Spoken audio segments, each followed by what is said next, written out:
Good morning, students. Today we are starting chapter 8, which is height and distance.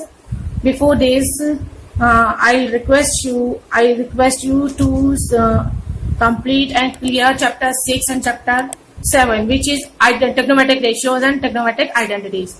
Because of without clear chapter 6 and chapter 7, you can't understand chapter 8. Okay. Chapter 8 शुरू करने से पहले आपको क्या करना होगा, chapter 6 and chapter 7 की videos देखनी है और उनको क्लियर करना है. उनके क्वेश्चंस आपको खुद सॉल्व करने हैं. ठीक है ना. मैंने तो करा दिए हैं सॉल्व. ऐसा नहीं है कि आप उससे कॉपी करें. आप उसको समझिए, समझ के फिर उसके बाद में खुद से सॉल्व कीजिए, प्रैक्टिस कीजिए, तब आप क्वेश्चन चैप्टर 8 आप क्लियर कर पाएंगे.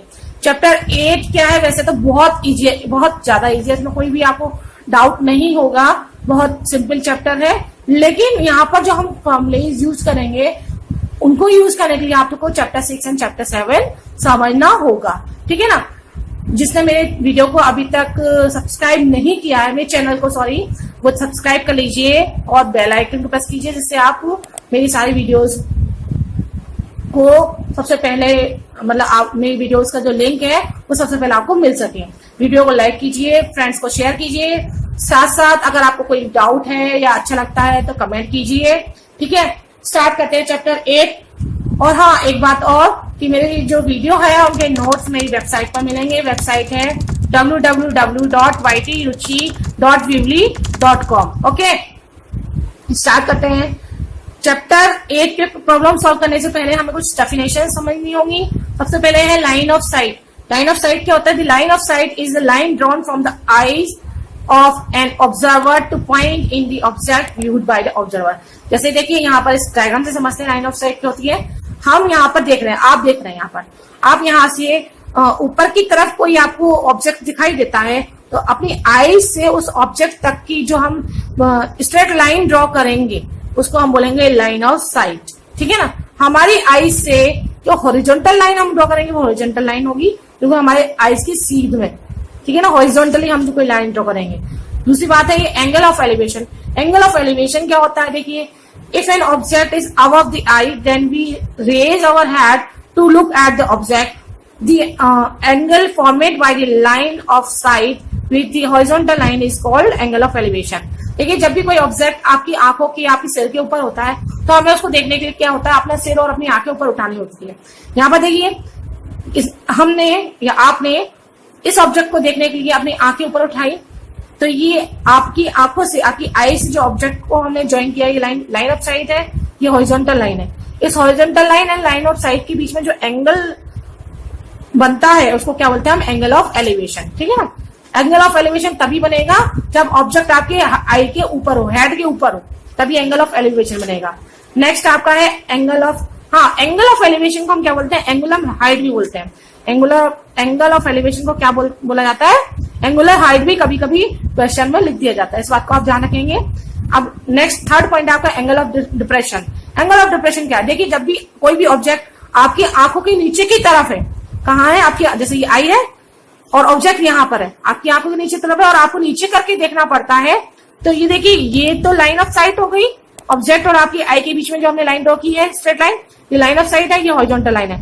हॉरिजॉन्टल लाइन और ये आपने नीचे की तरफ देखा है लाइन ऑफ साइट, इसके बीच में जो एंगल बनेगा ये एंगल ऑफ डिप्रेशन बनेगा. ठीक है. ये एंगल ऑफ डिप्रेशन है. हम एक्सरसाइज पर आ जाते हैं. एक्सरसाइज 8 एक ही एक्सरसाइज है, इसमें टोटल 28 क्वेश्चन है. सारे क्वेश्चन सॉल्व कराऊंगी. स्टार्ट करते हैं क्वेश्चन नंबर 1 से. The shadow of a vertical pillar is same the height of pillar. देखिए क्या रखा है कि पिलर की जो शैडो है, वर्टिकल पिलर है, ये पिलर है, इसकी जो शैडो है वो इसकी हाइट के इक्वल है. हाइट और इसकी जो शैडो है सेम है. Then angle of elevation of the sun, मतलब angle of elevation of the sun. Sun कोई ऑब्जेक्ट नहीं है, सन तो ऊपर है, तो ये आपका पिलर है. तो पिलर का जो टॉप मोस्ट पॉइंट है उसको आप देखेंगे नीचे से. ये आपकी आईज है यहाँ पर सी पॉइंट पर, यहां से आप पिलर का टॉप पॉइंट देखेंगे, टॉप मोस्ट पॉइंट. अब देखिए, यहां से आप पिलर का टॉप मोस्ट पॉइंट देखेंगे और सन भी आपको यहां से दिखाई देता है यदि. ठीक है ना. तो क्या होगा, ये जो एंगल होगा ये एंगल ऑफ एलिवेशन होगा. ठीक है ना. अब क्या है, देखिए, हमें क्या फाइंड करना है? एंगल ऑफ एलिवेशन थीटा निकालना है यहाँ पर। और क्या गिवन है कि जो पिलर है उसकी हाइट उसकी शैडो की इक्वल है। तो यहाँ पर जो एंगल बन रहा है शैडो और इसकी हाइट के बीच में है, ठीक है ना, हाइट का शैडो के साथ जो एंगल बन रहा है वो क्या है, थीटा है। तो यहाँ पर हम लेंगे let the height of the vertical pillar A B is x, then according to question shadow will be x, let the angle of elevation of sun is theta, then in triangle ABC then tan theta equals to AB upon BC। tan theta कितना देगा, AB upon BC, perpendicular upon base, x upon x equals to 1। और tan में 1 की value कितनी angle पर होती है, tan 45 degree पर। tan theta equals to 1 equals to tan 45 degree, theta equals to कितना हो जाएगा 45 degree. This angle of elevation is of sun is 45 degree, ठीक है ना। क्वेश्चन नंबर 2 पर आते हैं। From a point on the ground which is 100 metre away from the foot of the tower, देखिए टावर के फुट से 100 मीटर दूर एक ये पॉइंट है। इसके आगे देखिए the angle of elevation of the top of the tower is 60 degree. Tower का जो टॉप है, ये टावर है आपका AB, इसकी जो टॉप का जो एंगल एलिवेशन है C से कितना है, 60 degree. Height of tower is, हमें क्या करना है, हाइट की टावर की हाइट फाइंड करनी है। अब देखिए इसकी बेस से डिस्टेंस कितना है इस पॉइंट का, 100 मीटर, और हाइट हमें फाइंड करनी है।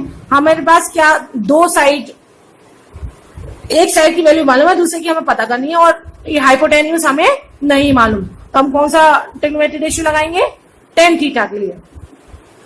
ट्रायंगल एबीसी में हम क्या करेंगे, tan 60 degree equals to AB upon BC। 60 degree की वैल्यू कितनी होती है tan 60 की, √3।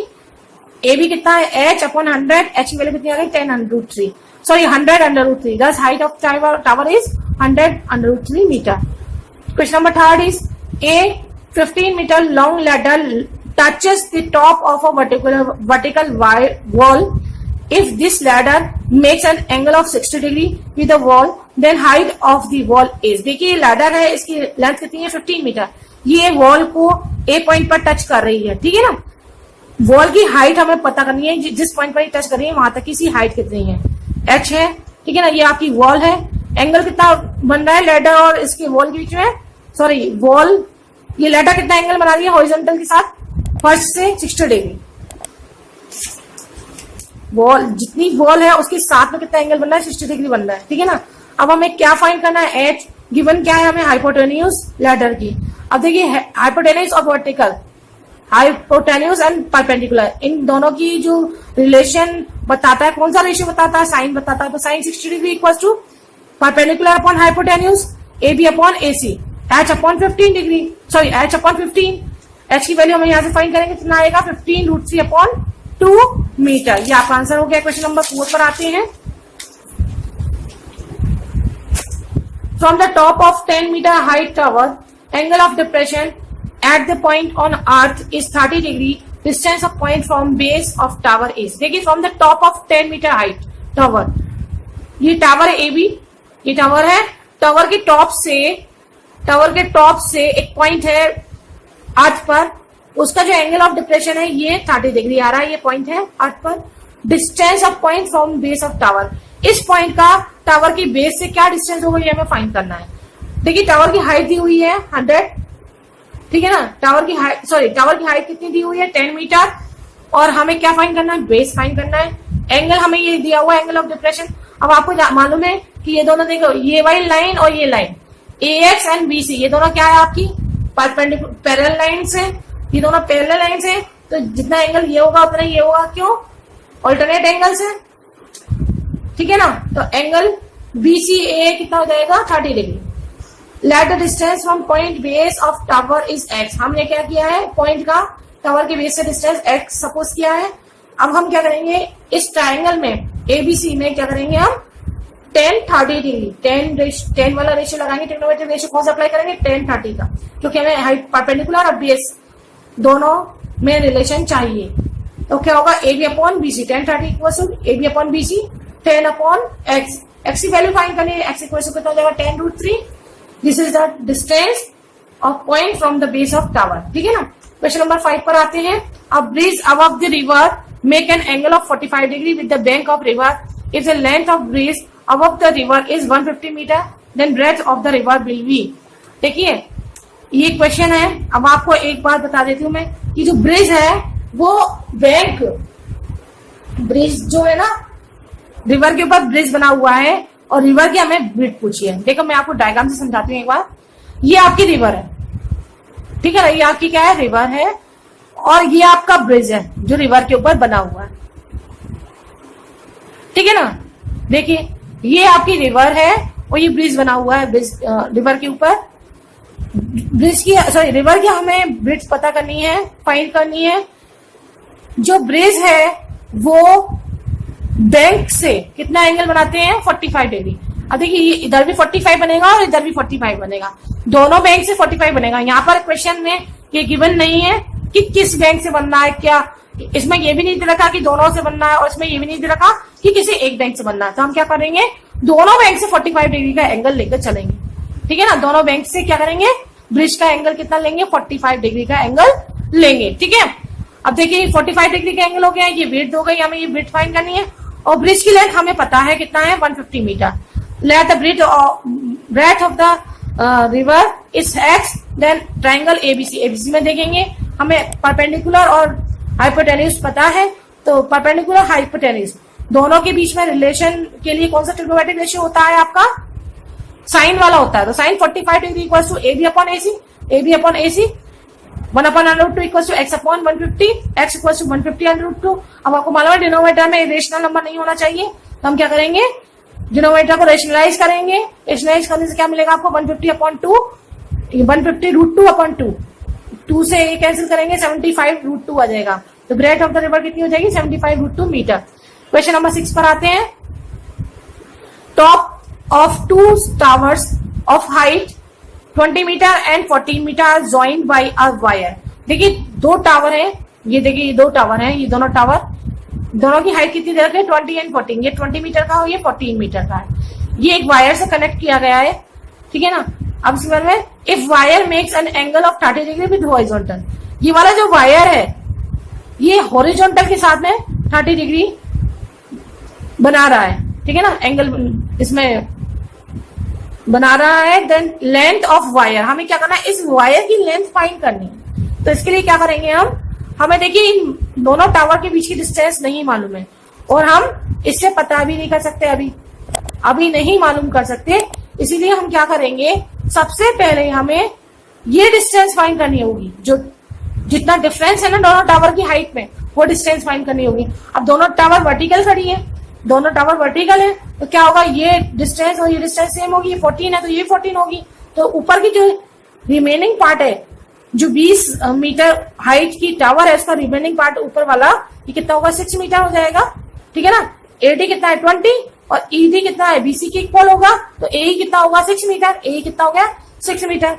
इन ट्राइंगल ABE, इस ट्राइंगल में देखेंगे हमें क्या फाइंड करनी है, वायर निकालना। इट मीन्स इस वाले ट्राइंगल के लिए हमें हाइपोटेन्यूज पता करना है, परपेंडिकुलर हमें मालूम है, ठीक है ना। तो परपेंडिकुलर एंड हाइपोटेन्यूज, इसके लिए क्या ट्रिग्नोमेट्रिक रेशियो होता है, साइन होता है। Sine 30 equals to AE upon AB, ठीक है ना, perpendicular upon hypotenuse.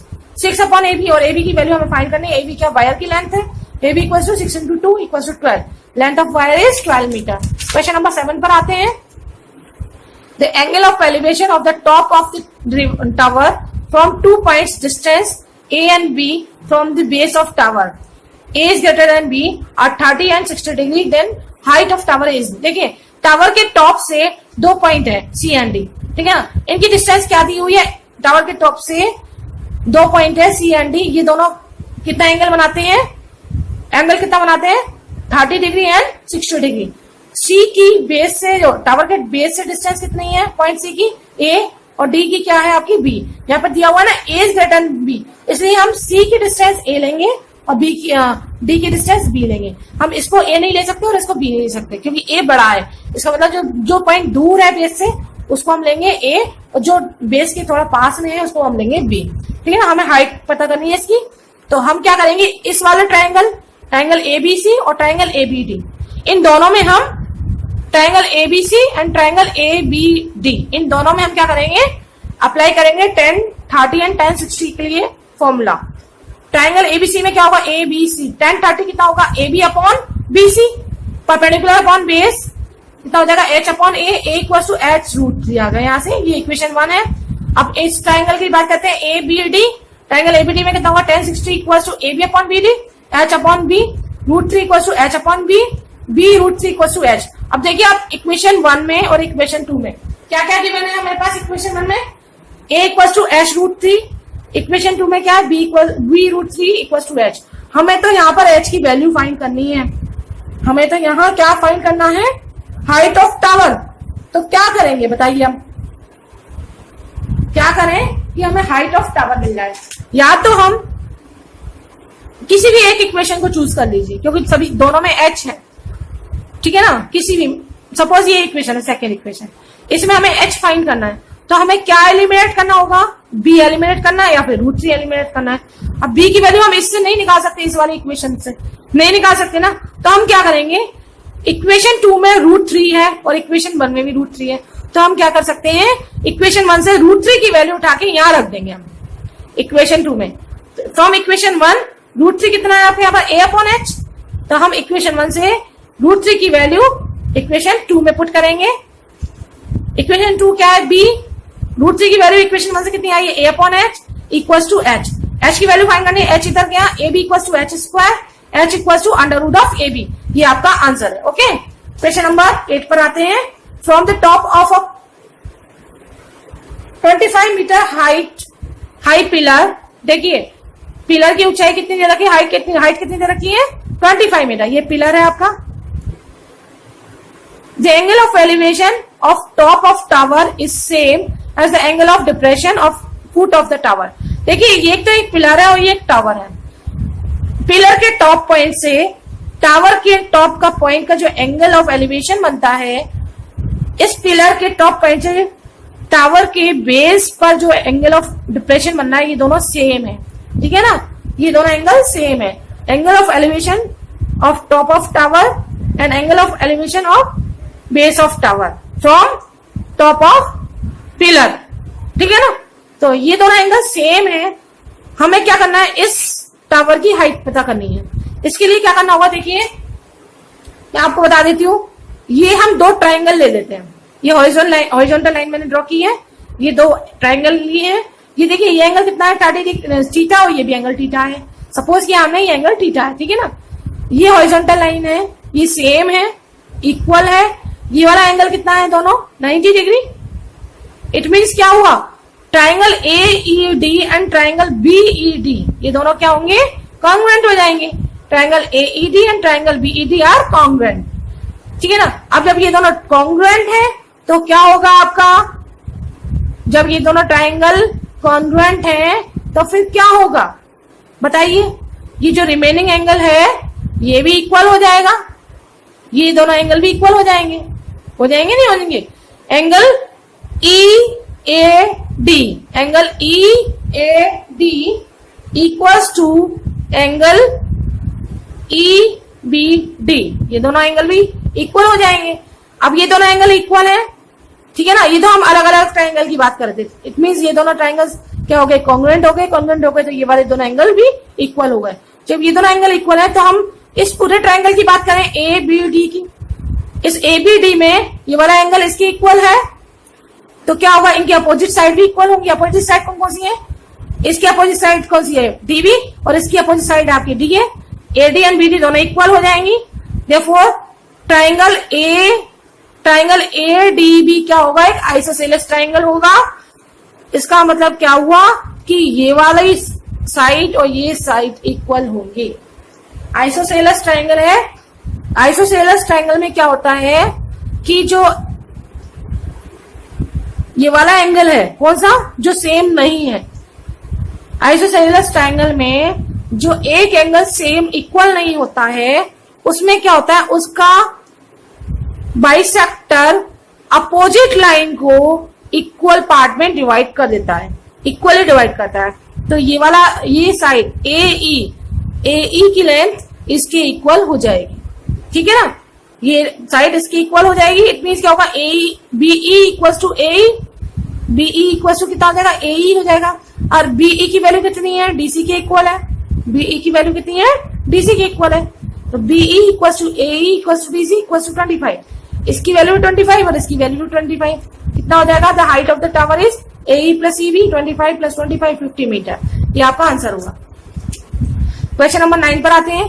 If ratio of length of the vertical rod and length of its shadow is 1:√3 then angle of elevation of sun is. देखिए ये आपकी rod है AB, इसकी ये shadow है BC, ठीक है ना। तो इसका जो एंगल ऑफ एलिवेशन ऑफ सन, ये सन है, यहां से हम देखेंगे तो सन का जो एंगल ऑफ एलिवेशन कितना बन रहा है, थीटा। थीटा की वैल्यू हमें यहाँ पर क्या करना है, फाइंड करनी है। अब देखिए रॉड की लेंथ और उसकी शैडो की लेंथ का रेशियो हमें गिवन है। Let length of rod is x and shadow is √3x, ठीक है ना। Then in triangle ABC tan theta equal to कितना हो जाएगा, perpendicular upon base AB upon BC x upon √3x कितना हो जाएगा, 1/√3।